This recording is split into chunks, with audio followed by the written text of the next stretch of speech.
Hey guys, welcome back. Just a quick thing here. I do apologize for audio quality and all that. Unfortunately, my headset is now officially busted, and I'm really annoyed about that. But hopefully, I can place an order for an actual microphone when paycheck hits tomorrow. So hopefully, I can get an actual mic, and hopefully, with that, my audio will sound better than it has been. Anyways, I'm having to use the audio settings on my laptop and all that stuff. Anyways, tonight, for our creepy reading pleasure, the story is simply titled Antique Doll. On the morning of her birthday, Lucy's mother woke her up, told her a package had arrived in the mail, and it was addressed to her. The girl hurriedly unwrapped the gift and was horrified what she found inside. It was the most disgusting old doll she'd ever seen. It was completely bald, and its skin was cracked and caked in dirt. The worst thing of all was its teeth. They were long, pointy, sharp, and beastly looking. They looked like an animal's fangs. With a shiver, she took that doll and threw it in a corner. Her mother scolded her, telling her that someone had gone to a lot of trouble to send her this antique doll. Her mother told her that she'd better appreciate it. Lucy tried to protest, but her mother would not listen. She forced the young girl to keep this doll. So, to put her mind at rest, Lucy stuffed the antique doll into the little cupboard under the stairs, behind a pile of shoes where she wouldn't have to look at the ugly, evil little thing. It was not until a few nights later, when Lucy was lying in bed, that she heard a noise.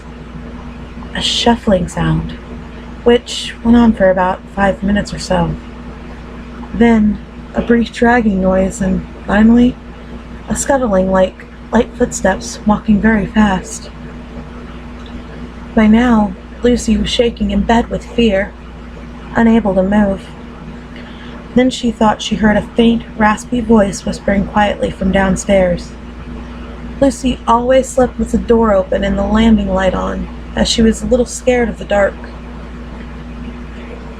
She heard the voice say, "Lucy, I'm on the first step."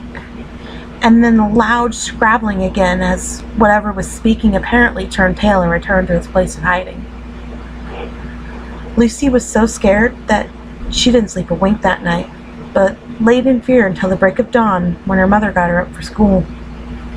Lucy tried to explain to her mother what had happened the night before, but was so tired that when her mother passed it off as just a dream, she began to believe that it might be the case. Of course, it wasn't. Lucy begged her parents to let her throw the antique doll in the garbage, but they insisted that it was a present and she had to keep it. So Lucy reluctantly went back to bed, telling herself that it had only been a dream. She checked the cupboard under the stairs, but the doll was exactly where Lucy had left her. That night, Lucy fought sleep, but she eventually drifted off even though she had fought sleep. Presently, the deep disembodied voice woke Lucy again. She wondered if she could only hear it in her head. "Lucy, I'm on the fourth step," it said. Then came to the scuffling noise, and the voice didn't reoccur that night. Lucy was crying by now, and again, she didn't sleep that night. At school, Lucy told her friends about the doll, and of course they laughed at her. Lucy could only think that if the doll was climbing 4 steps at a time, then there was only one more night to go. That night, Lucy decided to shut her bedroom door. When her mother turned her light out, she asked why Lucy was no longer scared of the dark. Lucy replied that she was, and could she leave her light on instead of the hall light. But her mother pointed out that her bedroom light was so bright it would keep her awake, and she said no. Therefore, Lucy agreed to just sleep without a light. She opened the bedroom curtains instead, to light the room a little anyway. Just as she began to doze, she heard the voice.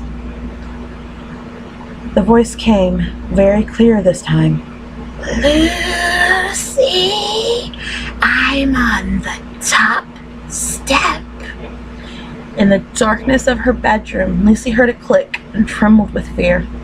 She wasn't sure, but she thought she could see her bedroom door opening very, very slowly. The next morning, Lucy's parents found her body at the bottom of the stairs. They guessed that she'd been on her way to the bathroom during the night and, in the darkness, had slipped and fallen down the stairs, breaking her neck. The antique doll was found beside her body and was buried with Lucy. Everyone said that it was such a tragedy. "She loved that doll," said her mother. "Now they can be together forever." Boy, that's just a little creepy. I've never really, I guess, I don't have phobias, really. I mean, I'm one of those people who see a spider or a snake and think, oh my gosh, this thing's so cool, can I pet it? But as I've mentioned in previous videos and all that good stuff, I'm majorly into the supernatural, and stuff like this is kind of creepy. I mean, I don't really like dolls anyways. I mean, thanks to Chucky. Anyways, like I said, I do apologize for audio quality. I'm trying to get better on things, and hopefully I can get a mic here soon. Anyways, thanks guys for hanging with me. And even though I haven't got very many people on this channel yet, I just want to say thanks to those that have subscribed and may or may not listen to these. You guys are totally awesome. As always, if you do enjoy these videos, drop a like, drop a comment, subscribe. I'm always looking for new ideas to talk about and all that good stuff, so if you want to, let me know. Thanks guys. Stay creepy.